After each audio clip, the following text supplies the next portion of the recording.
Welcome everyone to our episode 76 of our podcast Cultivating a New Generation. In today's episode, we are going to discuss about the topic of perception. And the title of this episode is Enhancing Your Perception to Shape Your Reality. And to discuss about this topic and to talk about this topic, I use the article from Bazaar from 2016, and the title is Links of Consciousness, Perception, and Memory by Means of Delta Oscillations of the Brain from Frontiers in Psychology. And without further ado, we are going to get into the topic of perception, which is extremely important right now. So if you stay until the end, I am going to review several diagrams where I'm going to explain how much is the perception that we receive from the sensory five senses and how our brain is blending and gathering information from the multiple um, abilities, traits, features, and skills that we have in terms of visual perception, olfactory perception, and of course, auditory perception. And we are going to also discuss about the topic of perceiving beyond your senses to shape a new reality. And I'm going to give you tips and strategies to really harness your perception because we have seen now that we live in a world where the most important things that we have to take care of is our perception and become the creators of our experience is instead of acquiescing to a reality that it is just being sold to us every day. So we all have been used to living in the comfort zone for many things, whether it is an easier way to commute to our job, whether it is to having easy and immediate access to information, which now it is not um, an excuse because information is readily available for you everywhere. So now you have to look for the information and you have to discern what kind of information is the one that is closer to the truth and the one that resonates with you. That's the challenge now. Whether it is to have a quick or fast food deliver, we are used to this kind of comfort things, and all of those comfort things are not doing the best for us because we are also in parallel becoming a lazy society. A convenient way of living has been promoted since a lot of decades ago. And with the advent of these commodities of the digital age, ironically, we have been losing the freedom of our perception of things. The more we are being subjected to all the emotions that harness and that lock in our abilities to discern what is the real truth, we are being subjected to many things that are not the best choices for us. So we need to really claim back that power and start becoming that spirit essence, that energy that can perceive things beyond the senses and start also adding that kind of energy to our everyday experience. Whether you wanted to realize it or not, many of your decisions in terms of what you want now they don't even depend of your parents or family influence, as all of those family gatherings they have been also reduced by the kind of measures that we were subjected to, or many times they have been lost. They now have other features to influence the decisions that you are making every day. And one of the best strategies to do that is under the emotion of fear and presenting to you the tools of the or the gadgets or the devices of immersing yourself in a digital era where you are being just primed for the things that other people want but not you. So what are we going to do? We are going to review what is happening and how can we develop some kind of balance between our senses, the information that we perceive, and what we want to really achieve. So, in order to analyze all this information, we are going to use the experiments and the data that is presented in this article, which, in my humble opinion, for me, it presented a very summarized way of analyzing the multiple ways of our brain to pick up the signals from the environment. So in this paper or in this research, the people that did the experiments developed an essay including few steps analyzing the dynamic balance, the equilibrium between conscious and unconscious states.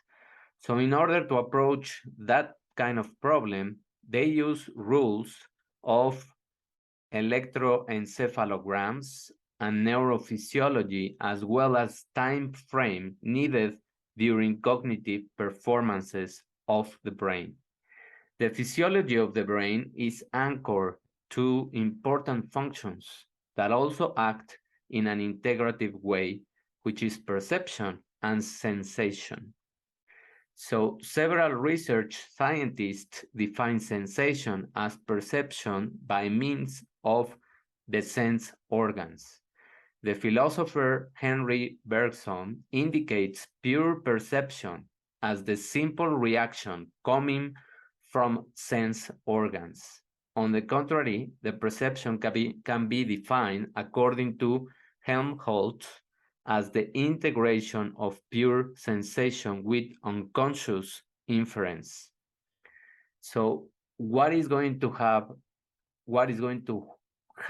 and what is going to have your brain as resources to do this integration of conscious and unconscious? Gustav Jung, a famous psychologist, has analyzed the problem of consciousness by integrating intuition. So now we are adding more vocabulary to the perception, intuition. What are you feeling? Not just with your senses, but using more the energy source that you have and your heart to acquire the abilities to really discern what is the best path for you. Sensation, feeling, and thinking. What are those kind of realms that we are going to explore? For Jung, expressing sensation is equivalent to perception, as feeling presently psychologists prefer the expression of emotion. So when we are sensing things, when we are perceiving things, we are also feeling those things. And that translates into a chemical language that is the emotion. According to Freud, in 1914, the mind can be divided into three different levels. The conscious mind includes everything that we are aware of. Examples are sensations, perception, and memory. A major part of this includes our memory, which is not always part of consciousness, but can be retrieved easily at any time and brought into our awareness. Freud called this the pre-conscious stage. So we are going to use now the memory, but this is not always the conscious part of your memory, because remember, as I explained in a different kind of memories, in the types of memories, which is an earlier episode 3 weeks ago, more or less, that you can access in the YouTube channel, you can get in the definition of the memory, episodic memory, or working memory, or also many of the subconscious part of your memory. But now the more we are aware of the things that are happening, the more we are going to be able to um, access the right kind of memories that we want to use in order to perform any kind of task that we are being handled. The preconscious mind is the state of the mind that represents memory in the common sense. While we are not consciously aware of this information at any given time, we can retrieve it and pull it into consciousness when needed. The conscious mind is a reservoir of feelings, thoughts, urges, and memories that exist outside of our conscious awareness. So those are the things that many times you have stored in your memory, but you are not aware and conscious that you have them there. But when you start practicing more and start accessing more those kind of memories, you will allow that storage of memory to become more accessible. So these researchers named to this part of the memory hypermemory, which for me it suits perfectly well because it is a kind of memory that is going to give us many clues, many signals that we need in order to solve many things that we are presented in the moment. Most of the contents of the unconscious are unacceptable or unpleasant, such as feelings of pain, anxiety, or conflict. According to Freud, the unconscious continues to influence our behavior and experience, even though we are unaware of these underlying influences. That's why we need to do cleaning, a detoxification of these kind of memories because we uh, are not aware of the kind of pain that sometimes they bring to our experiences. And that's why many times we feel stuck, we feel drained in terms of energy or unmotivated simply. Freud likened these three levels of mind to an iceberg. So that's the most famous representation of these kind of memories, the unconscious, the conscious, and the pre-conscious memories that we have. And the iceberg is representing the part of um, of all of these stages. The top of the iceberg that you can see above the water represents the conscious mind. The part of the iceberg that is submerged below the water but is still visible is the pre-conscious. And the bulk of the iceberg, the most heavy part of the iceberg, lies unseen beneath the waterline and represents the unconscious. That's why it is at the deepest level and it needs to bring to the surface many of the things that we are being storing there. So, what do this kind of research did in order to observe the kind of access and the kind of stimuli that we are going to need in order to get to a much better and fine-tuned perception? Working memory, which is the one that we have access more readily available, was analyzed with an experiment of performing many complex tasks. So this working memory is necessary to hold information in temporary storage to complete the task.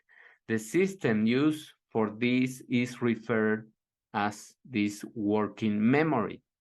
And it is the temporary activation of an extensive network of short or long-term perceptual component of that network that would be, in other cases, as any other perceptual memory, retrievable and expandable. Did you listen well? Expandable. So your working memory, the more you are being challenged with cognitive task, the more you are going to be able to expand this kind of memory. So that it is being expandable by a new stimulus or experience. That's why the more we stimulate this kind of memory, the more we challenge ourselves to start learning more things, the more our working memory is flexible and is expandable.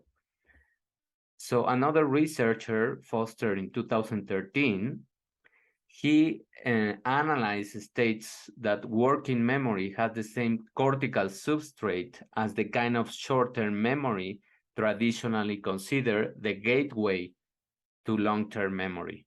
Why is it the short-term memory a substrate for the long-term memory? Because if you cannot access the kind of memories that you need in the moment, how are you going to be able, when you are asleep, to do those kind of synapses and connections to get to a long-term stage of memory? This is the key of sleep.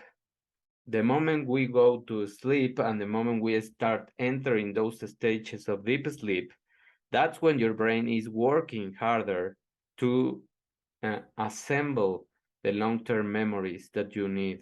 And also, that's why you need to clean the kind of memories that you want to store. The component analysis of event-related oscillations provide a real advantage over conventional um, electric representation analysis. For example, the results of cross-modality measurements demonstrate in the occipital areas, auditory stimulation does not evoke 10 Hz responses. Although these kind of representations is measured upon visual stimulation, this kind of dependence of the 10 Hz response on visual perception, according to the spatial resolution, is highly increased in the kind of frequency that you are having. So now let's think about less technical terms, and let's analyze what is the meaning of this kind of experiment that they did. Whenever we are subjected with any kind of oscillation, any kind of frequency that can be perceived by your visual senses or auditory senses, there is a certain kind of frequencies that some people are not trained to perceive, but that doesn't mean that we cannot perceive them. If we train more our senses and beyond the senses, we can feel those kind of frequencies, which is something that you can develop through meditation, because we down regulate the wave patterns of our brain, and under those states we can perceive more certain kind of frequencies and sounds, and we are more connected with the source energy. That's why you need those spaces, and the more you have those spaces to meditate, the more your mind is going to learn to become quiet, not in terms of not having thoughts, that is not meditating, because you will have some thoughts, but in terms of training your mind to release those thoughts and suddenly enter into an state where the brain waves are lower and they pick up certain signals from the environment, which are always around us, but we are not able to perceive them because we are constantly in the beta waves patterns. and that's not a frequency that allows us to pick up those kind of signals. So, for example, there is a delta response in an auditory paradigm and in an auditory experiment at 300 milliseconds that is distributed highly and as an enhanced response in the whole cortex, which is observed to be in the maximum peak in the frontal and parietal areas. So this delta response have been observed in many species and also in humans. So there is some diagrams that we are going to review at the end where I'm going to explain these kind of waves patterns and how these evoke potentials with non-target and target responses are an average of the response that we have whenever we have visual stimulations. The delta response filtered in the 1 to 3 Hz frequency window have the largest values upon target stimuli. So that means that whenever I'm being presented with some kind of stimuli, visual stimuli, in the frequency of 1 to 3 Hz, that's where I have my highest response, which is the delta waves or the delta patterns that they are perceiving.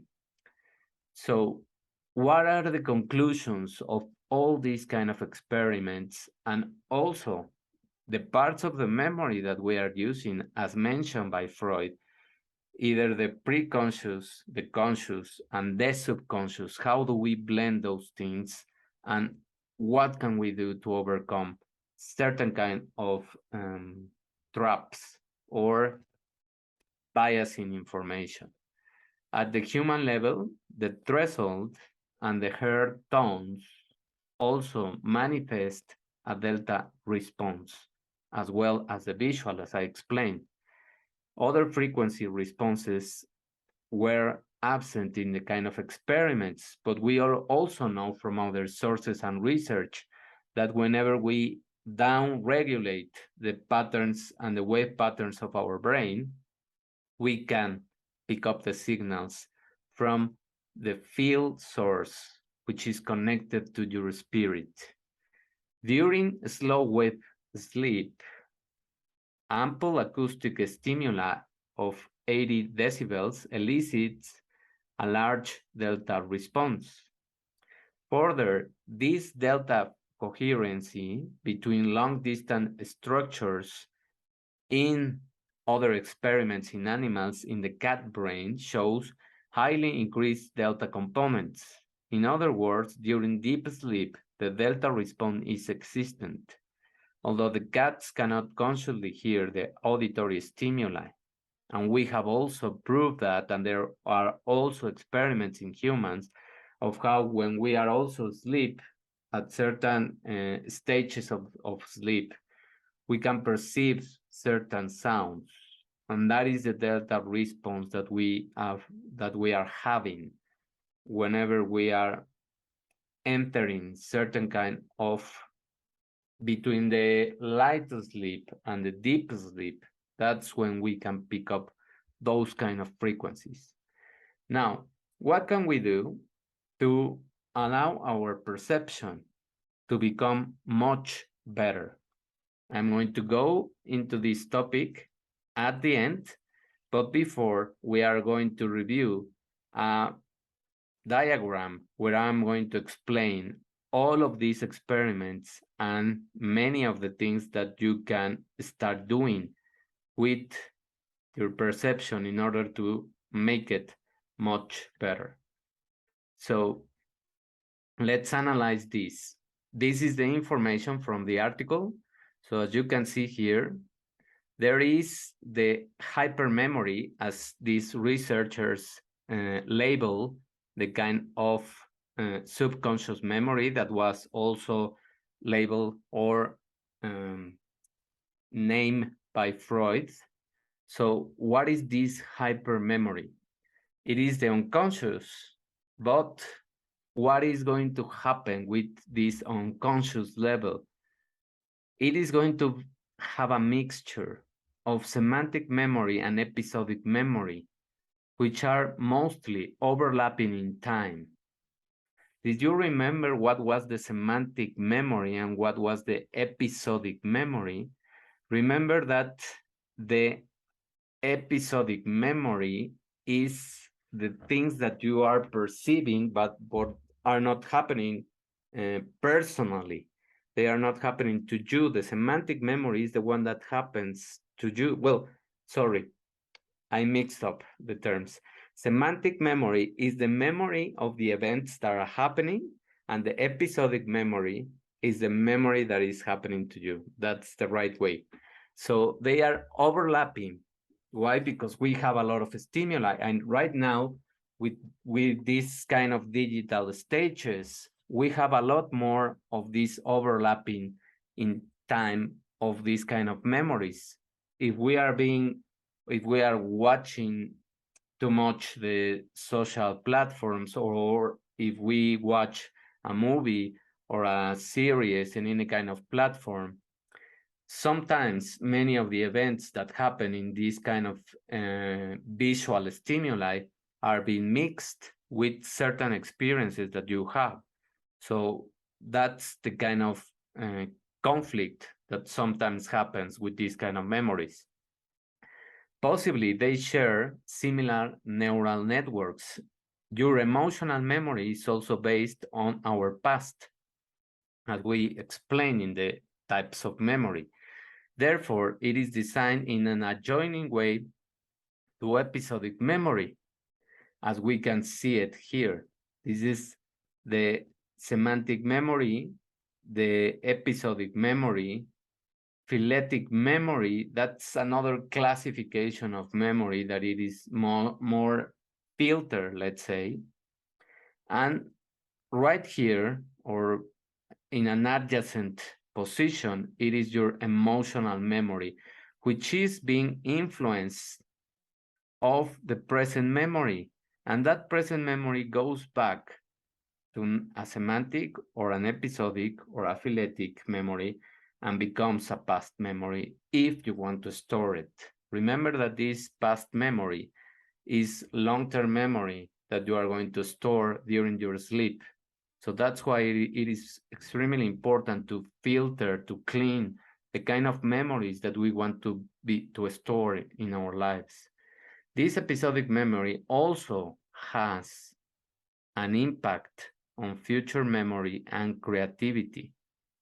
The illustration here indicates that present memory relies on this past memory, and there possibly are links from past memory to future memory and creativity, which for me makes a lot of sense, because when we are watching something, when we are living that emotion from the visual experience, or when we are having a physical experience in our lives, all of those things start to prime our cognitive skills to create something, to have a vision of something that we want, or that we want to create, or are giving us clues and cues about something that we have to solve. That's why when we, for example, when we want to write a book, or when we want to write anything, or when we want to um, assemble a presentation, we need to be in a creative mode. And entering into that creative mode starts with remembering things, and starts with also accessing some kind of events that allow us to prime the creativity to start doing something in the future. As stated by another researcher in 1920, Bergson, the consideration of future events requires past and present memories. The time space, which we call hypertime space, requires a physical time period of approximately 0.5 seconds. In this illustration that we have here, the functioning of the working memory and implicit memory are not yet incorporated. So here we are just seeing what are all the elements that are going to construct the hypermemory. And as you can see, there are a lot of uh, subdivisions or segments of our memory that are working together and feeding from each other to create your present memory and to access or influence your future memory and your creativity. That's why it is extremely important to pay attention to the things that you want to have in your memories, not the all of the um, media news or biasing information or fear information, all of those things. If you start accumulating those kind of stimuli, these are going to pass into these kind of memories and they are going to be stored there. So whenever you have another trigger from whatever source it can come, you will have an experience of fear again because you are feeding your memories with fear. The more you are feeding your memories with trash information or information that is not helping you to grow or to learn or to become more emotionally intelligent, that's the kind of memory that you are going to reflect in your present. And that's the kind of memory, because you are living those experiences, that is going to be access to create a future. So what kind of future do you want? The kind of future that you can create is based on the stimuli that you are receiving and that you are choosing to access. That's the important thing about this kind of diagram. Now, this is the most famous diagram that I have seen about the three parts or the three segments that Freud explained about the conscious, pre-conscious, and unconscious stages of our perception. So another researcher, Helmholtz, in 1867 and 1910, discussed the psychological effects of visual perception. According to Helmholtz, the formation of visual impression is achieved primarily by unconscious judgments, the results of which can never once be elevated to the plane of conscious judgments, and thus lack of purifying and scrutinizing work of conscious thinking. So let's just analyze this part. If we don't know what do we have here in the unconscious level, if we don't have some work in our emotions, in our past experiences, even though they can be painful, and of course, you might need coaching or a psychotherapist or hypnosis, whatever the help you need, look for that help, because those kind of unconscious memories are the most important for the influence that they are going to have with the conscious things. That's why so many people get triggered by fear in the news, because they also have a lot of unconscious things stored there that are being triggered, that are being accessed. And we all respond to this kind of primitive emotion of fear. That's why it is being used more and more to feed you things that are not either true, real, or they are going to damage you. So be careful. That's why we need to do a lot of work in these years in order to become really conscious of what we are going to access and what are we going to believe And where are we going to look for the information that we really need? As the process is spontaneous and automatic, we are unable to account for just how we arrive at our judgments. That's why many people act irrationally, because it is so fast, this kind of process, and you are not aware of this part. So, in spite of you having degrees, doctorate degrees, or any kind of academic background, if you are being primed by fear, you are going to respond as irrational as anyone else. So it doesn't matter your academic accolades or your degrees if you don't work with your emotional intelligence.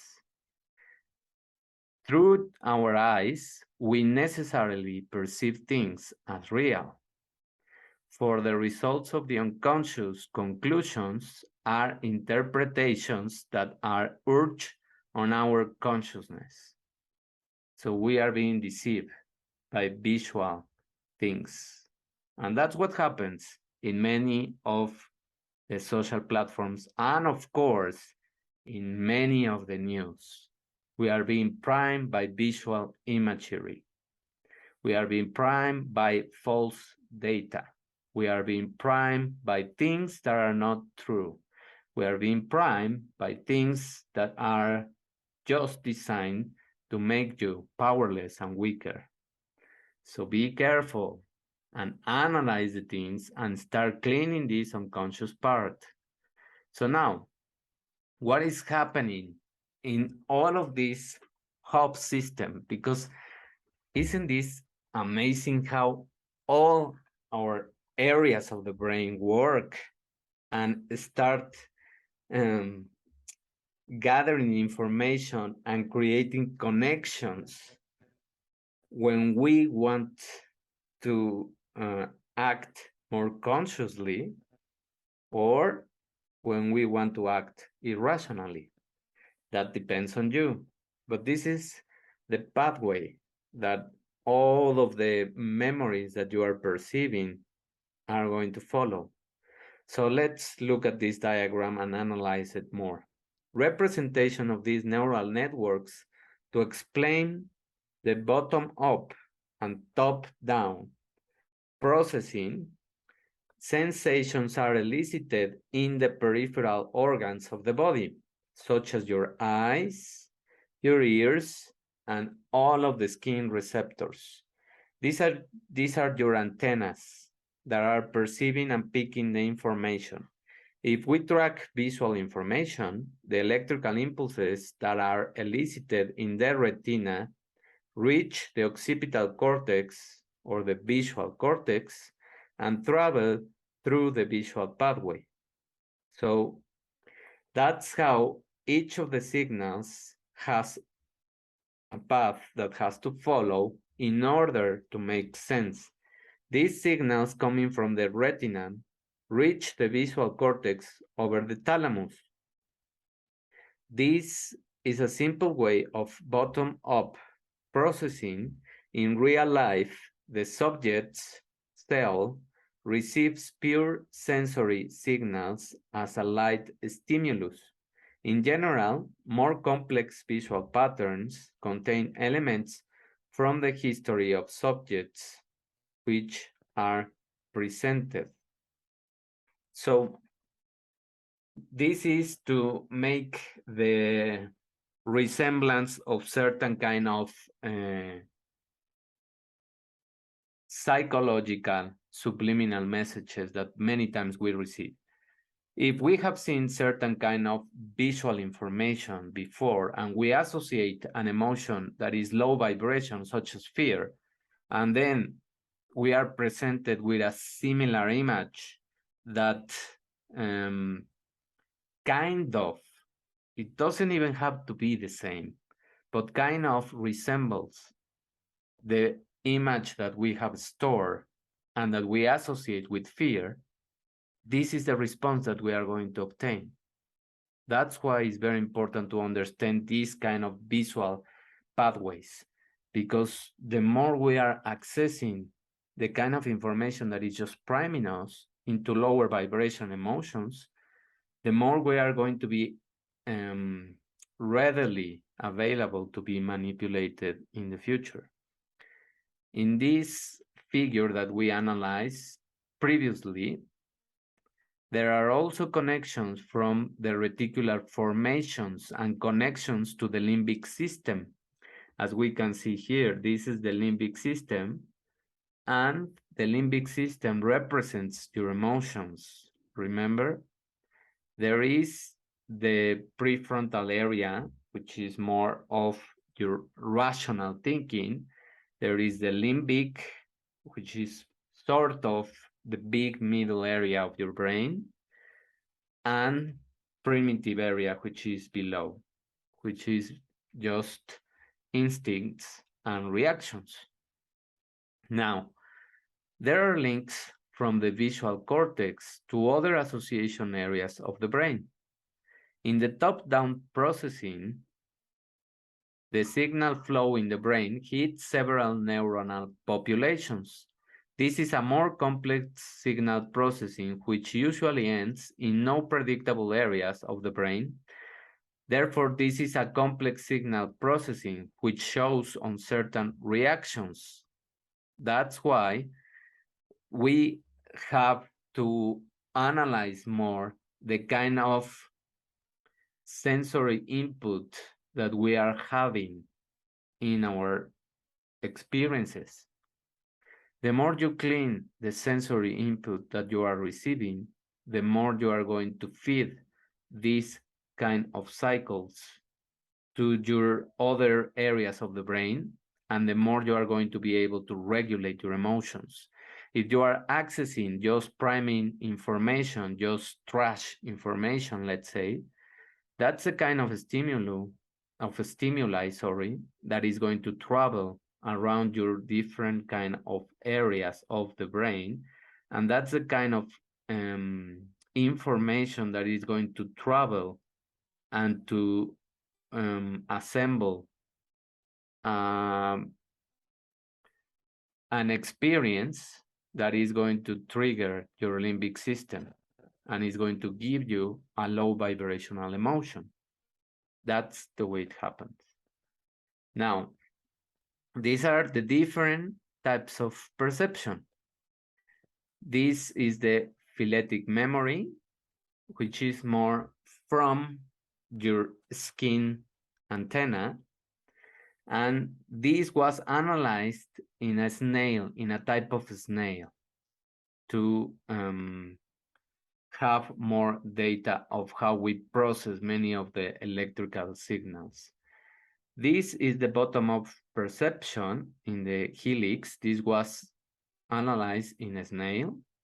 This is the threshold perception, top-down perception, bottom-up perception, cognitive processes, threshold perception, and these kind of memories are also accessing the different types of regions in the brain.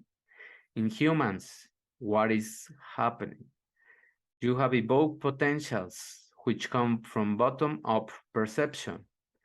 You have event-related potentials, top-down perception, and bottom-up perception. So bottom-up perception is more easily explained as the kind of perception that you are having with your senses. And top-down perception is also influenced by many of the memories that you are having. Evoked potentials are many of these kind of emotions that are coming from past experiences. That's why I told you, the more you store trash information or fear information or things that are not helping you to grow, the more you are going to be able to evoke a low vibrational kind of emotion. Perception in missing of working memory. Why in missing working memory? Because certain kind of people have some diseases, and now it is more common of those kind of diseases, Alzheimer's disease and mild cognitive impairment, which have late delta oscillation missing. So they don't have this kind of readily available stimulation of the kind of waves that we are using to assemble the perception. This experimental design was used to measure the oscillatory responses at the human hearing threshold level. In this experiment, the subject attentively hears an auditory stimulation at the threshold level. So your threshold level, remember that it is here. And the subject is involved with a hearing process and following the hearing, and he has performed the cognitive processes of threshold perception, based also on a decision-making process. So you listen to something and you need to make a decision. And they are measuring the kind of frequency that you are perceiving. Accordingly, auditory delta response in this experiment highly differs from the delta response of the helix ganglion to odorous stimuli. This helix ganglion is from the snail. The subject is conscious about the hair tones, whereas the helix delta response is most probably a pre-conscious process. So, what is happening here? When you are listening to something and you need to respond, this is happening in a stage that is in real time. When there is a pre-conscious process, you have already accessed the kind of memories that you have stored in your different types of or segments of memory. Further, the auditory delta response at the hearing threshold is the result of an activation of bottom-up and top-down networks. The people that did the experiment compared sensory delta responses and target delta responses in the mild cognitive impairment and in Alzheimer's disease patients in order to compare what happens when we can access the working memory. Delta response of the isolated snail ganglion can be considered as preconscious because it doesn't have consciousness, or unconscious state response. This is just a reaction. But this same reaction that was analyzed and that was proved in the snail happens with humans. Happens with humans when you are just watching and allowing and consuming the kind of stimuli that are just creating more stressful responses, that are just creating more disempowering emotions, and they are going to feed the low vibrational cycle. That's why we need to start getting ready for the next stages that we are going to be prime. As you can see, in the world that we are living now, we are being more prime with information that is false, that is based on low vibrational emotions, and that it is being manipulated by many of these kind of platforms. So just pay attention to that and start working more in the kind of unconscious processes that you have. Now, to end this episode, I am going to talk about the kind of responses that we are having in terms and the kind of things that we can do to harness our perception and to really start having more clarity in what we want in our lives. So the first tip and practical application that we can retrieve from all this information is have clarity and set your priorities. You need to know how and what are the things that you want. How are you going to do and to achieve the things that you want? And what are the things that you want? And most likely, this is the problem for many individuals. They don't have clarity. They are confused because they are consuming this kind of information. They have so much access, information, instant rewards, and of course, distractions. That's the most uh, low level of draining energy from your senses and from your other areas of perception, which that is why it's hard to know what you really want. But if you start detoxifying from all those stimuli and from all those outlets of information, you are going to replenish your levels of energy, and now you can design something to give you clarity. So, my recommendation is to first try to align your priorities with your deep desires. What are your desires? Have you written your desires lately? Try as much as possible to connect with your inner voice and the thoughts that you were having recently. Also, to identify those itching thoughts that were constantly scrolling around your mind and clean those kind of emotions. Give a number to your priorities so you can identify which one is the most important in terms of the urgency that you know you have to achieve. Learn that new skill that you have been wanting to acquire. Clean the toxic thoughts.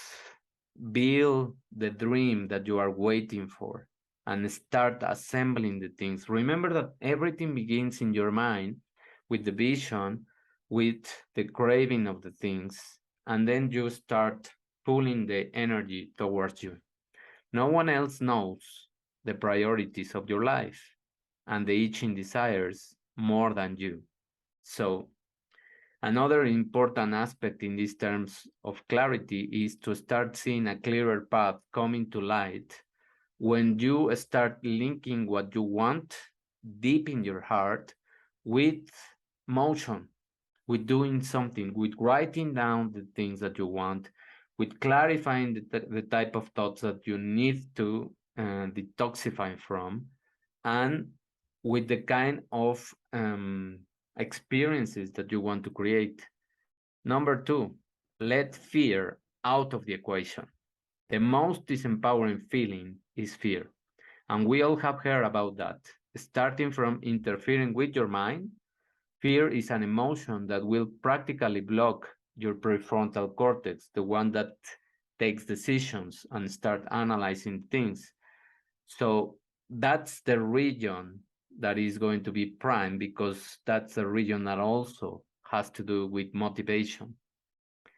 Fear will also start triggering all your metabolic functions to shut down, including your immune system, and start acting as if you were in a danger situation.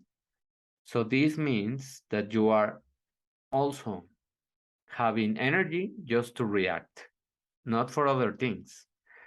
So this means that your hormones that are needed to move your body and react will be released in a much higher amount, such as adrenaline, cortisol, and noradrenaline.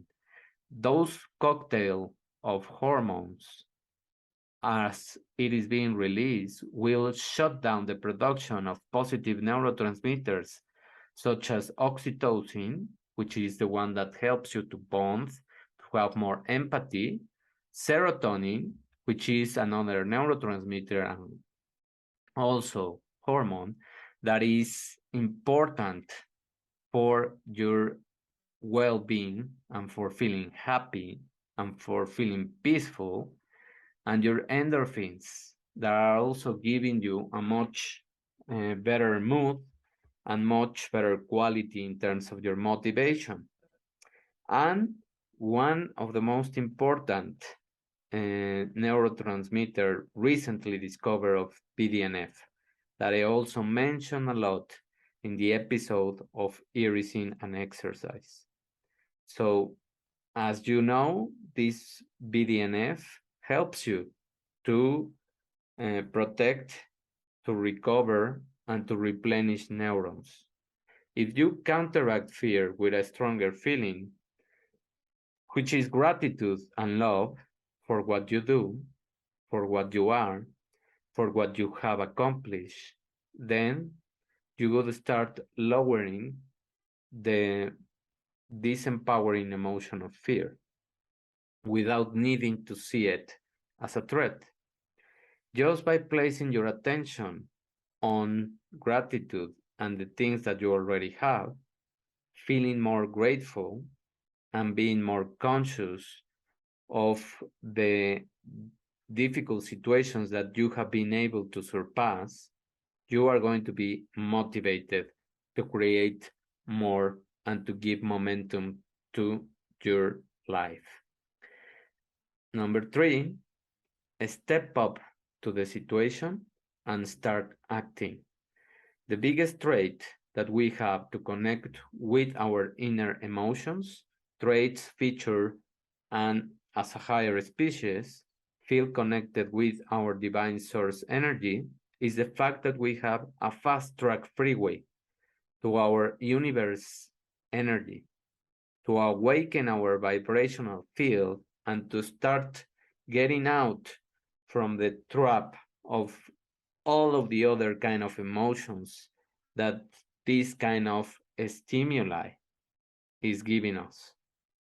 So just be careful also with the kind of people that you are having interactions with and start cleaning your social circle. All you have to do is move forward, start creating, start giving the steps, even if they are really small. No one is judging you, no one is pressuring you, and no one is uh, able to manipulate unless you want. Preparing yourself for the situations, as I mentioned several times, we are facing a stage where the most important things that we have are perception and our conscious awareness, that we are more an spirit and energy than this physical experience. Acquiring the knowledge and abilities that you will need to sustain that new purpose. What are the skills? What are the abilities that you need to start learning in order to become much more wiser and able to create a perception that allows you to thrive instead of a perception that keeps you in the lower vibrations? So those are the tips.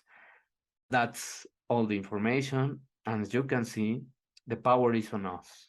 So we have the creative power of going up in the vibrational scale. It's up to you to decide when. Thank you for listening. Thank you for paying attention. If you like this information, if the tips, the diagrams, and all the articles serve you, please, I'm just asking one thing. Give me a comment, a reaction, and share this information because more people need to be awakening to this new stage. Thank you. Have a wonderful day. Bye.